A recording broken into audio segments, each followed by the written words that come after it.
YONO madam আমাদের কোনো দাবি সে মানে নাই। সে পুকুর চুরির সঙ্গে জড়িত, সে সমাজের আওয়ামী লীগ কর্মীদের সঙ্গে নানাভাবে সে অপকর্মের সঙ্গে জড়িত এবং আমাদের নানাভাবে সে হ্যারাসমেন্ট করে। আমরা যদি কোনো সই নিয়ে আসার জন্য আসি তাহলে বলে এমপির সই লাগবে। আমাদের উপজেলা চেয়ারম্যান ম্যাডামের কোনো সই দিয়ে আমাদের কোনো কার্যক্রম করতে পারি নাই। আমরা যারা সাধারণ জনগণ তারা বিভিন্নভাবে আমরা তার কাছে হ্যারাসমেন্টের শিকার হয়েছি। এই জন্য আমরা চাই তার পদত্যাগ। সে আমরা যাকে জনগণরা নির্বাচিত করেছি তাকে সে বাতিল ঘোষণা করছে, উপরে সে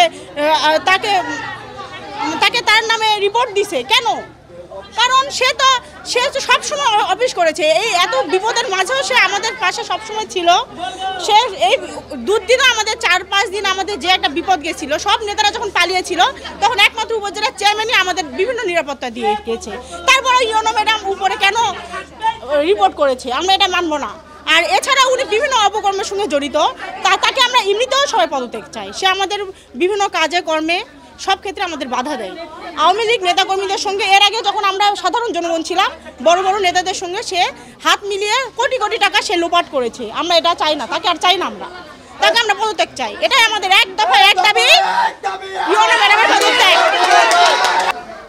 বিসমিল্লাহির রহমানির রহিম। আজকে এখানে আমাদের সকলের একত্রিত হওয়ার মূল কারণ আমাদের জনগণের প্রতিনিধি পাঁচবিবি উপজেলা পরিষদের নবনির্বাচিত চেয়ারম্যান সাবেকুন্নাহার শিকা আপু, ওনাকে আমরা সকলেই এক ঐক্যবদ্ধ হয়েই আমরা নিরপেক্ষ ভোটে আমরা ওনাকে চেয়ারম্যান হিসাবে ওনাকে আমরা দায়িত্ব দিয়েছি।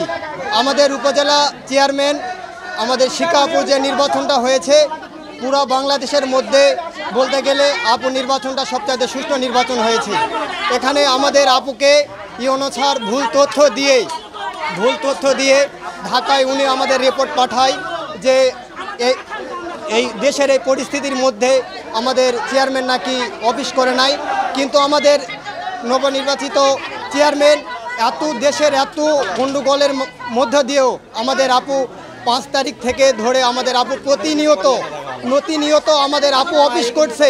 কিন্তু এই 5 জিবির এই ইওনো স্যার উনি ভুল তথ্য দিয়েছে যে আমাদের আপু অফিস করে নাই। কিন্তু আমাদের আপু এত পরিস্থিতির মধ্যেও জনগণের বাসায় গিয়ে জনগণের পাশে দাঁড়িয়েছে, হিন্দু মুসলিম সকলের বাসায় নিরাপত্তা দিয়েছে। কিন্তু আমাদের একটাই দাবি, ইওনো স্যারের আমরা পদত্যাগ চাই। আমাদের এই একটাই দাবি, আমরা ইওনো স্যারের পদত্যাগ চাই। আমাদের দেখুন একটা দুর্ঘটনার ব্যাপারে হাসিনার ব্যবহারের জন্য একটু দেশের অনেক গন্ডগোল করছে, তিনি সবার বাড়ি বাড়ি চলে গেছে, আমাদের বাড়ি সবার খোঁজ খবর নিচ্ছে, কার কোথায় কি হয়েছে, কে কোথায় মারা গেছে, কি করছে, সবার বাড়িতে শিকাপা যায়। শিকাপা অফিস করছে, শিকাপা কয়েকদিন নাও আসতে পারলে আপা বাড়ি বাড়ি সবাই গেছে, কয়েকদিন তো অফিস আদালত সবই বন্ধ, আপনারা তো সবাই জানেন। শিকাপা কিসের জন্য চেয়ার ছাড়বে? আমরা শিকাপা চেয়ারে বসতে চাই। টিওনো স্যার কিসের জন্য শিকাপার বিরুদ্ধে নাকবে? চেয়ারে বসতে আমরা টিওনো স্যারের পদত্যাগ আমরা চাই। শিকাপা চেয়ার কিসের জন্য ছাড়ে দিবে? ছাত্র জনতার পক্ষ থেকে কয়েকজন আমার সাথে দেখা করতে আসছে, তাদের সাথে আমি কথা বললাম যে এই বিষয়টা ছিল তাদের যে উপজেলা পরিষদ চেয়ারম্যান অপসারণ প্রসঙ্গে যে একটা বলা হচ্ছে যে এখান থেকে একটা নেগেটিভ রিপোর্ট গেছে, কিন্তু সেই বিষয়ে তাদেরকে আমি ক্ল্যারিফাই দিয়েছি। আমরা যে রিপোর্টটা পাঠিয়েছি সেখানে কোনো নেগেটিভ ইস্যু নাই, সেই চিঠিটা আমি তাদেরকে দেখিয়েছি এবং তাতে তারা আশ্বস্ত হয়েছে, এটা একটা বিষয়।